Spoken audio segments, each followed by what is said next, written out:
Oi, pessoal, tudo bom? Meu nome é Amanda Lacerda, sou mediadora do PVS do Polo de Duque de Caxias. E hoje eu vim conversar com vocês sobre o princípio de Le Chatelier, que é o princípio do deslocamento de equilíbrio. Mas para isso é importante que a gente lembre um pouquinho sobre equilíbrio químico, que a gente viu na semana passada, no vídeo da semana passada aqui no canal tem explicando tudo sobre o equilíbrio químico, que a gente também chama de equilíbrio dinâmico, e como é que funciona mais ou menos. O equilíbrio químico, ele parte da ideia de que as reações são reversíveis, ou seja, eu tenho um reagente A mais um reagente B formando os produtos C e D. Essa reação aqui, ela pode ser reversível, ou seja, C e D podem reagir para formar A e B. Então, quando eu tenho esse sistema reversível, eu sempre vou ter esse símbolozinho aqui, que são as duas setas, a dupla seta, né? Uma meia seta indicando o sentido direto, que é esse sentido aqui, em que A e B são reagentes e C e D são produtos. Isso acontece quando eu tenho sentido direto. E no sentido inverso, o que acontece? C e D são os meus reagentes e A e B são os produtos que são formados. Tranquilo? Então, a gente vai usar muito essa denominação do sentido direto e do inverso. O sentido direto é esse que vai da esquerda para a direita e o inverso vai da direita para a esquerda. Tranquilo? Então, num equilíbrio químico, tanto a reação direta quanto a reação inversa, elas estão acontecendo com a mesma velocidade. Então, quando olhamos para o equilíbrio, parece que não tem nada acontecendo. Parece que a reação parou. Mas não parou, não. Ela continua acontecendo no sentido direto, só que a reação inversa acontece na mesma velocidade, então parece que não tem nada ali acontecendo. Por isso que a gente também chama isso de equilíbrio dinâmico. E aí, agora que a gente já lembrou sobre equilíbrio químico, vamos falar sobre o deslocamento do equilíbrio químico. O princípio de Le Chatelier, ele vai reger o comportamento de um sistema em equilíbrio que sofre uma perturbação. Então, o que eu tenho? Eu tenho um sistema que tem uma reação ali em equilíbrio, reação direta e reação inversa na mesma velocidade, e eu adiciono uma perturbação nesse sistema. Eu posso aumentar a temperatura, aumentar a pressão, mas eu estou perturbando aquele equilíbrio de alguma maneira. E o que vai acontecer? O equilíbrio ele vai se deslocar no sentido de minimizar a perturbação que eu inseri. Então, por exemplo, eu tenho um sistema que está em equilíbrio, eu aumentei a temperatura. Esse equilíbrio vai se deslocar no sentido de diminuir um pouco essa temperatura para minimizar a perturbação. Qual é a perturbação? O aumento da temperatura. Se vocês ficarem sempre com essa lógica na cabeça, vocês não vão precisar decorar cada uma das coisas, beleza? Assim que vocês virem, vocês vão pensar em minimização da perturbação e vocês vão conseguir responder todas as questões. Ó, vou dar aqui os exemplos para vocês e vocês vão ver como, partindo dessa lógica, é muito simples. A primeira perturbação que eu posso inserir no meu sistema é mudar a concentração de alguma das minhas espécies. Então, eu coloquei um exemplo aqui. O exemplo é a síntese da amônia. Na síntese da amônia, eu tenho gás nitrogênio, 1 mol de gás nitrogênio, reagindo com 3 mols de gás hidrogênio para gerar 2 mols de gás amônia. Vamos mexer na concentração. Olha, eu posso alterar duas coisas, né? Eu posso aumentar a concentração, ter um aumento da concentração de alguma espécie, ou eu posso ter a diminuição da concentração de alguma espécie. Então, beleza, esse sistema aqui, ele está em equilíbrio. Vamos pegar o gás nitrogênio aqui para ser o nosso bode expiatório. É nele que a gente vai inserir a nossa perturbação, é ele que vai ser a perturbação do nosso sistema. Vamos dizer que a gente vai primeiro aumentar a concentração. Se eu aumento a concentração de uma espécie, a perturbação é o aumento da concentração. Então, o equilíbrio vai se deslocar no sentido de quê? Diminuir a concentração daquela espécie, de consumir aquela espécie que a gente aumentou a concentração. Então, por exemplo, aqui, olha.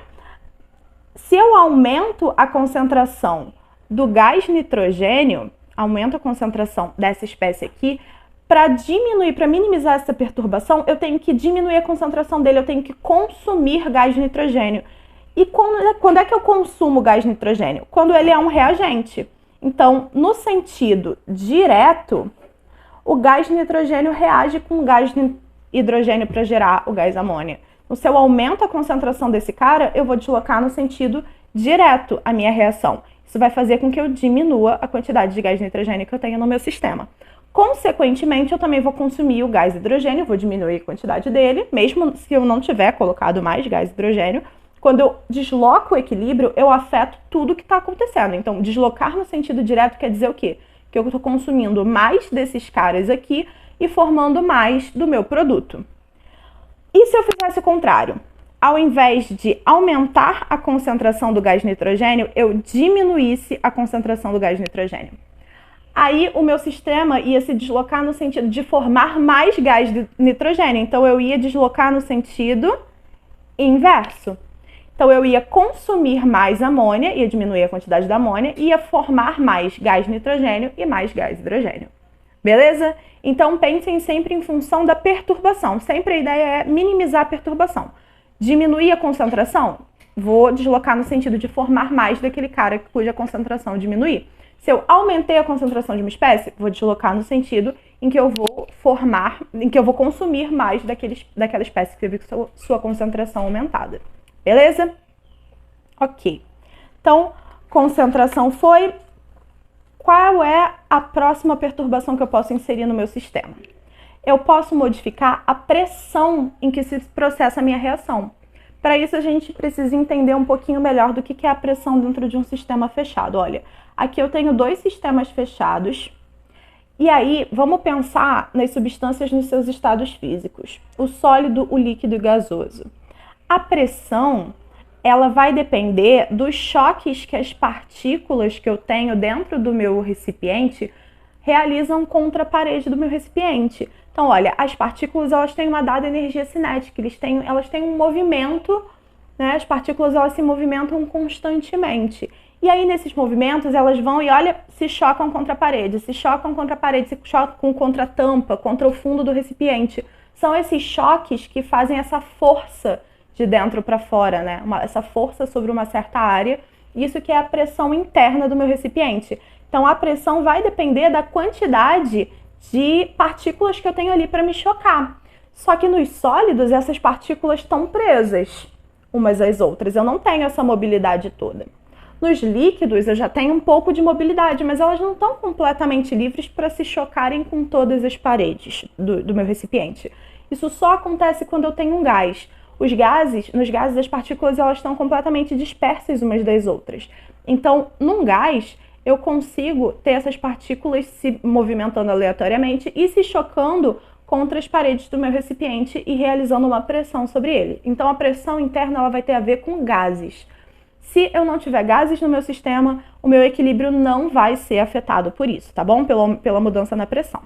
Mas então, olha só, se a gente for pensar que tem a ver com os choques das partículas na parede do meu recipiente, quanto mais partículas, mais choques eu vou ter e maior vai ser a pressão. Então, aqui eu tenho dois recipientes, o recipiente 1 e o recipiente 2. No recipiente 1, eu tenho muito menos partículas do que no 2. Consequentemente, a pressão no recipiente 2, ela vai ser maior do que a pressão no recipiente 1. Tranquilo? E aí, o que eu posso ter em termos de perturbação? Eu posso ter um aumento na pressão do meu sistema, ou eu posso ter uma diminuição na pressão do meu sistema. Então, quando eu aumento a pressão, a perturbação tem o sistema em equilíbrio, mais uma vez aqui o exemplo da síntese da amônia, esse sistema aqui está em equilíbrio. Se eu aumento a pressão, a ideia vai ser o sistema se deslocar para diminuir a pressão, para minimizar a perturbação que eu inseri.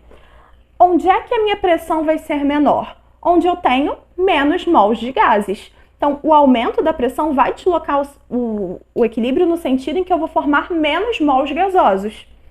Se eu diminuo a pressão, a minha perturbação vai ser a diminuição da pressão. Então, qual vai ser a ideia? Vai ser aumentar a pressão para minimizar essa perturbação. Então, se eu diminuo a pressão do meu sistema, o meu equilíbrio vai se deslocar para eu formar mais, no sentido em que eu formo mais mols gasosos para poder aumentar a pressão interna de novo. Então, aqui nesse sistema, por exemplo, se eu diminuo a pressão, vou pensar aqui em termos desse lado aqui, se eu for pensar em termos da minha reação direta, tá? A reação que vai da esquerda para a direita. Esses aqui são os meus reagentes e esse daqui é o meu produto. Então, aqui do lado dos reagentes, eu tenho 4 mols gasosos. Aqui do lado dos meus produtos, eu tenho 2 mols gasosos, tá vendo? Aqui eu tenho 1 mol de gás nitrogênio e 3 mols de gás hidrogênio, 4 mols. Enquanto aqui eu tenho 2 mols de gás amônia sendo formados. Então, se eu estiver aumentando a pressão do sistema, ele vai se deslocar no sentido direto. Por quê? Porque no sentido direto eu estou formando menos mols de gases, eu vou aliviar essa pressão. Então, isso aqui acontece quando eu tenho um aumento da pressão. E se eu estiver diminuindo a pressão do meu sistema? Aí ele vai se deslocar no sentido em que a pressão aumenta. A pressão aumenta se deslocando no sentido inverso, porque no sentido inverso eu formo mais mols de gases. A pressão vai aumentar. Beleza? Se eu só tiver, por exemplo, vamos supor que aqui eu só tivesse substâncias líquidas ou sólidas e só aqui tivesse gás. Vocês iam pensar em função de onde tem gás. Aí desse lado eu teria 0 mols gasosos e desse lado eu teria 2. Enfim, sempre olhem em função do gás. Se eu não tiver nenhuma substância gasosa, aumentar a pressão ou diminuir a pressão não vai alterar o meu equilíbrio, não vai afetar em nada. Combinado? Terceira perturbação que eu posso inserir no meu sistema, modificar a temperatura. Para isso, primeiro a gente tem que ter noção de duas coisas. Existem dois tipos de reações. Existem as reações endotérmicas e exotérmicas. Endo é um prefixo que indica para dentro, enquanto exo é um prefixo que indica para fora. Lembra de exoesqueleto de alguns animais lá da biologia, tipo caranguejos, que eles meio que têm aquelas carapaças, são os esqueletos que ficam para fora do corpo? A gente chama de exoesqueleto porque exo indica o que tem para fora e endo indica o que tem para dentro. Então, as reações endotérmicas são aquelas que absorvem calor. Calor endotérmica, calor para dentro. E as reações exotérmicas liberam calor. Exotérmica, calor para fora. Beleza? Então, primeiro a gente tem que saber que existem esses dois tipos de reação, endotérmica e exotérmica. E aí eu tenho esse símbolo aqui, essa informação aqui, que a gente chama de variação de entalpia. A variação de entalpia, ela é a informação que vai me dizer se a minha reação absorveu calor ou liberou calor. Como? Variação de entalpia, como todas as variações, é o final menos o inicial. Então, na variação da entalpia, eu tenho a entalpia no final menos a entalpia no início. Então, se o meu calor no final for maior do que o calor no início, o que aconteceu? Eu absorvi calor. Então, vamos lá. Se o meu calor no final, minha entalpia no final, for maior do que a minha entalpia no início, isso significa que eu absorvi calor. Se eu absorvi calor, calor para dentro, a reação é endotérmica, beleza? Então, se isso acontecer, o que eu vou ter no meu ΔH?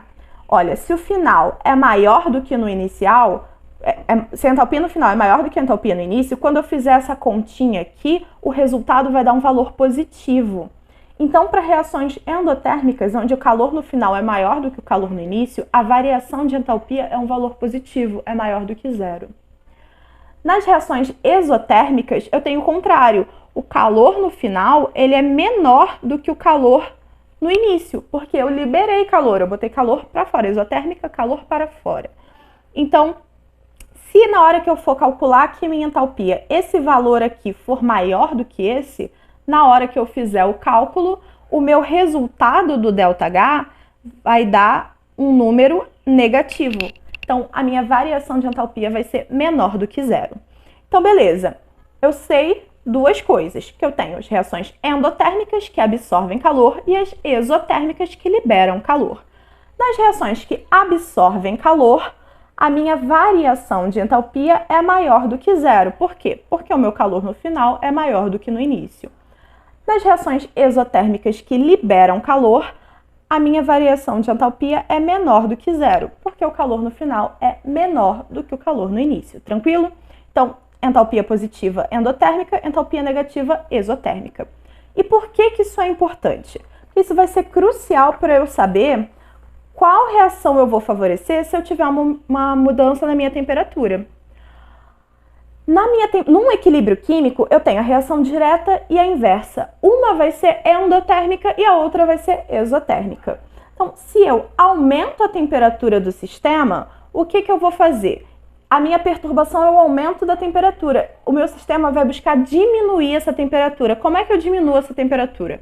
Favorecendo a reação endotérmica, porque a reação endotérmica absorve calor. Então, eu vou diminuir a temperatura do lado de fora do meu sistema. Eu vou estar absorvendo calor. E a diminuição da temperatura? A diminuição da temperatura, o equilíbrio ele vai se deslocar no sentido de aumentar essa temperatura de novo. Como é que vai fazer isso? Favorecendo a reação exotérmica, porque a reação exotérmica ela libera calor, vai aumentar a temperatura do meu sistema. Beleza? Então, esse ΔH aqui vai ser crucial para a gente saber se a nossa reação é endotérmica ou exotérmica. Olha aqui, nesse exemplo da amônia de novo. Eu tenho gás nitrogênio reagindo com gás hidrogênio e formando a amônia. O ΔH aqui é menor do que zero, ou seja, ele é negativo. Lembram que o ΔH negativo significa o quê? Que no início eu tinha mais calor do que no final. ΔH vai ser a entalpia no final menos a entalpia no início. Se ela é negativa, significa que no início eu tinha mais calor do que no final. Se no início eu tinha mais calor do que no final, quer dizer que eu perdi calor. Ou seja, isso aqui está indicando uma reação exotérmica, uma reação que libera calor. Exotérmica, calor para fora. Ok, só que eu tenho duas reações acontecendo, a direta e a inversa. Qual delas é exotérmica? Quando vocês tiverem essa informação dada assim, ΔH menor do que zero, isso aqui sempre vai se referir à reação direta. Então, nesse caso aqui, a minha reação direta ela é exotérmica, consequentemente, a reação inversa é endotérmica. Tranquilo? Então, vamos lá. Se eu aumento a minha temperatura, o que vai acontecer com o meu equilíbrio? Se eu aumento a temperatura, eu quero... a minha perturbação é esse aumento da temperatura. Eu quero diminuir a temperatura. Então, eu preciso favorecer a reação inversa. Deixa eu até apagar esse T aqui de cima.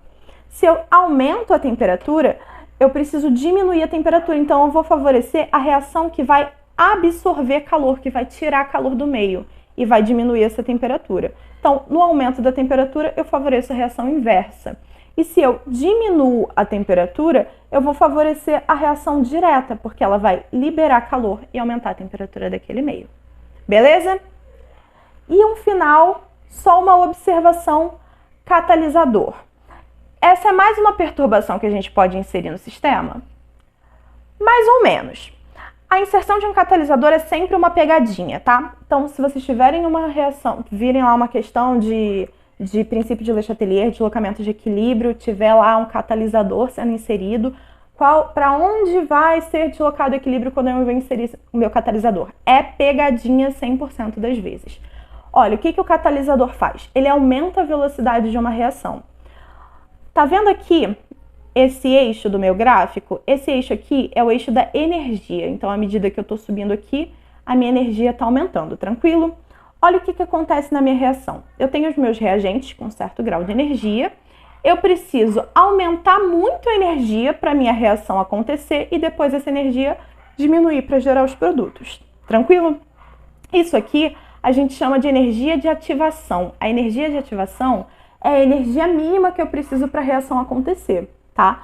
A energia de ativação ela vai ser sempre maior do que a energia dos reagentes e a energia dos produtos. Então, o que eu preciso fazer? Numa reação, para ela acontecer, eu tenho que ter um aumento da energia até chegar na energia de ativação para depois eu diminuir e chegar nos produtos de novo, tranquilo? Então, eu preciso atingir esse pico aqui, esse pico de energia para minha reação acontecer. O que o catalisador faz? O catalisador, ele diminui a energia de ativação. Por exemplo, eu vou gerar uma outra curva, aí que ficou um pouco torto. Aqui. Eu vou gerar uma outra curva. A minha energia de ativação agora, olha, ela é menor do que a energia que eu precisava antes. Então, nessa curva aqui, o que eu tenho? Eu tenho meu sistema com catalisador. E aqui eu tenho meu sistema sem catalisador. Se a minha energia de ativação diminui, ou seja, se eu preciso de menos energia para a reação acontecer, ela vai acontecer mais rápido. Eu consigo chegar nesse pico energético aqui mais rápido do que eu consigo chegar nesse aqui de cima. Para minha reação direta, eu vou sair dos meus reagentes, chegar nesse pico e gerar os meus produtos. Para a reação inversa, os meus produtos vão virar reagente e o reagente vai virar produto. Então, se eu estiver falando da reação inversa, eu vou sair daqui, passar pela energia de ativação para gerar os reagentes. Tá, então olha só. Independente se a minha reação está no sentido direto ou no sentido inverso, eu sempre vou ter que passar pela energia de ativação. Se o catalisador diminui a energia de ativação, ele diminui isso tanto para a reação direta quanto para a reação inversa.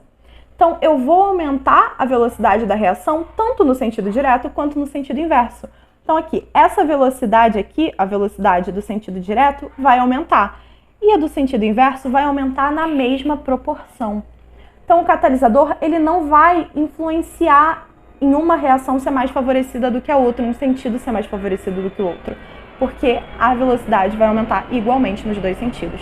Então, a adição de um catalisador não afeta o equilíbrio nunca. Se a questão falar sobre deslocamento de equilíbrio na presença de um catalisador ou sobre aumento no rendimento de uma reação, o que é o aumento no rendimento? É eu formar mais produtos, ou seja, eu deslocar no sentido direto. Se estiver falando qualquer coisa referente a deslocamento de equilíbrio na presença de um catalisador, é uma pegadinha, tá? O catalisador não altera o equilíbrio. Então, por hoje é só. Princípio de Le Chatelier é isso aí. E não se esqueçam de fazer a lista de exercício que fica lá no Google Forms, no Classroom da direção. Tem todos, no Classroom do PVS, tem todos os links com todos os materiais para vocês. Boa sorte, bons estudos e tchau, tchau. Até a próxima.